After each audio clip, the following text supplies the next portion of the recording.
में राजस्थान विधानसभा में आज एक बार फिर जमकर हंगामा हुआ। दरअसल राज्य की कानून व्यवस्था को लेकर सवाल उठाने वाले मंत्री राजेंद्र गुढ़ा को शुक्रवार को ही मुख्यमंत्री ने बर्खास्त कर दिया था और इसके बाद आज राजेंद्र गुढ़ा विधानसभा में लाल डायरी लेकर पहुंचे। वो ये लाल डायरी सदन के पटल पर रखना चाहते थे, जिसकी स्पीकर ने अनुमति नहीं दी और इस दौरान सदन में जमकर हंगामा हुआ और उन्हें सदन से निकाल दिया गया। सदन के बाहर निकाले जाने पर राजेंद्र गुढ़ा ने कहा कि मेरे साथ मारपीट की गई, विधानसभा में लाल डायरी को छीना गया और मुझे माफ़ी मांगने को यहाँ पर कहा गया। आगे उन्होंने कहा कि अपनी लड़ाई खुद लड़ूंगा, भले ही मेरा नार्को टेस्ट करा लीजिए।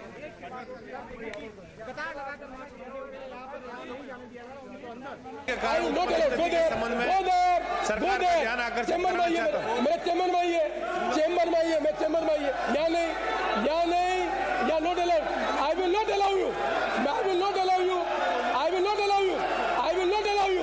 आई सेड मैं आपको बात अच्छा लगता, मैं अच्छा नहीं लगता, मैं बाहर निकाल दूंगा। टोल टैक्स लिया जा रहा है, रोड टैक्स एवं टोल टैक्स दोनों कैसे लिए जा रहे हैं? प्रदेश सरकार एक तरफ तो महंगाई रात कैंप लगाकर रात बांटने का काम कर रही है, तो दूसरी तरफ प्रदेश के राज्य राजमार्गों खस्ताल राष्ट्रीय राजमार्गों पर नियम विरुद्ध टोल वसूल करके जनता पर आर्थिक भार डाल रही है, जिसको लेकर प्रदेश की जनता में भारी रोष व्याप्त है।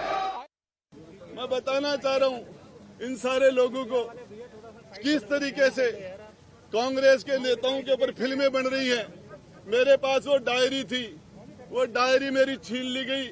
हम इन्होंने इनकी रिक्वेस्ट पर इनके शामिल हुए थे। गहलोत साहब वो डायरी का आधा पार्ट आपने आपके विधानसभा में गुंडागर्दी करके मेरे से छीन लिया और आधा पार्ट मेरे पास अभी और है। इस पार्ट के अंदर आपके सारे काले कारनामे जो लोगों ने आपने विधायकों को खरीदा, किस किस एमएलए को राज्यसभा में आपने निर्दलीयों को क्या क्या दिया, किस किस को प्रलोभन दिया, क्रिकेट के चुनाव में आपने क्या क्या काले कारनामे किए पैसे दे दे के, वो सारी चीजें अभी खुलासा मैं आगे भी करूंगा। डीएनए कराओ, राजेंद्र गुढ़ा का डीएनए टेस्ट करा लो, नार्को टेस्ट करवा लो। नार्को टेस्ट में पता चल जाएगा तो दुष्कर्म करने वाले लोगों में इनमें कोई फर्क नहीं है। इनके पास सत्ता है, इसलिए वो दुष्कर्म कर जाते हैं, दूसरे लोग पकड़े जाते हैं। राजेंद्र गुढ़ा का भी नार्को टेस्ट कराओ। हमारे सहयोगी हर्षा हमारे साथ जुड़ गए हैं। हर्षा, बताइए क्या कुछ वहां पर हुआ? ये तो बड़े गंभीर आरोप लगा रहे हैं, नार्को टेस्ट तक करा लेने तक की बात यहां पर कर रहे हैं, और ये लाल डायरी जिसको लेकर इतना हंगामा वहां पर हुआ। देखिए, बिल्कुल ये जो डायरी है, लाल डायरी, ये आज की डेट में राजस्थान की राजनीति का सबसे बड़ा रहस्य है। ये लाल डायरी क्या है? ये लाल डायरी, मैं आपको थोड़ा सा इसका बैकग्राउंड बता दूं। राजेंद्र गुढ़ा अक्सर कहते हैं कि उन्होंने अशोक गहलोत को एक राजनीतिक संकट में बचाने का काम किया। अगर उनकी बातों पर हम जाएं, क्योंकि ये किस्सा उन्होंने ही हमें सुनाया है, वो कहते हैं कि मुख्यमंत्री के करीबी के घर पर एक रेड हो रही थी और रेड के दौरान सब लोग चिंतित थे कि एक लाल डायरी जो है वो उनके घर पे थी। तो गुढ़ा ने कहा कि मैं वहां पे गया था और मैं लाल डायरी लेके आया और मैंने अशोक गहलोत को उस समय में बचाने का काम किया। अब आपने सुना, उन्होंने एलिगेशंस लगाए, उन्होंने आरोप लगाया, उन्होंने कहा कि पैसों का लेन देन का ब्यौरा उस लाल डायरी में है।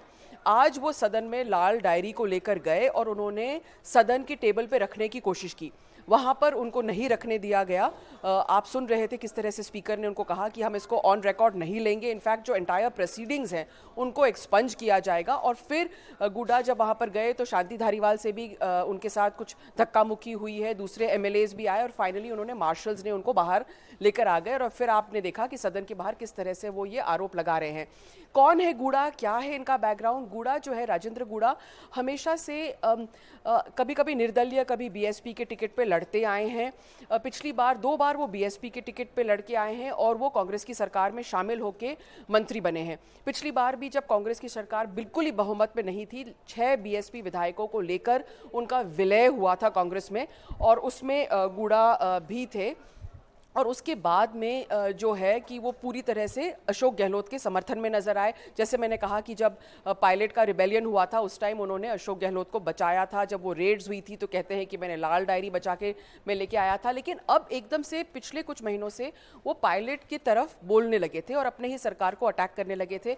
फिर फ्राइडे को उन्होंने जो बयान दिया लॉ एंड ऑर्डर को लेकर, मणिपुर को लेकर, कि हम राजस्थान में अपनी बहन बेटियों को सुरक्षित नहीं बचा पाए हैं, और फिर तुरंत मुख्यमंत्री ने उन्हें कैबिनेट से हटा दिया। अब क्या उनको कांग्रेस से भी हटाया जाएगा ये नहीं मालूम है, क्योंकि आज सुखजिंदर सिंह रंधावा भी विधानसभा में पहुंचे थे उन पर नजर रखने के लिए। कांग्रेस को एंटिसिपेशन था कि गुडा कुछ हरकत कर सकते हैं, इसलिए आज वो लोग सब उन पर नजर रख रहे थे। तो आगे क्या होगा, राजनीतिक गलियारों में ये चर्चा है कि गुडा जो है वो ओवैसी से भी मिले थे, तो कुछ नया गठबंधन कर सकते हैं वो, क्योंकि अब राजस्थान में चुनाव सिर्फ 4 महीने दूर है। बिल्कुल, अब शुक्रिया हर्षा आपका सब जानकारी के लिए। तो आपने देखा काफ़ी हंगामा जो है वो हुआ इस लाल डायरी को लेकर और काफ़ी गंभीर आरोप जो है वो गुडा वहाँ पर लगाते हुए दिखे। अब क्या इसमें आगे होता ये भी देखना काफ़ी अहम यहाँ पर हो जाता है।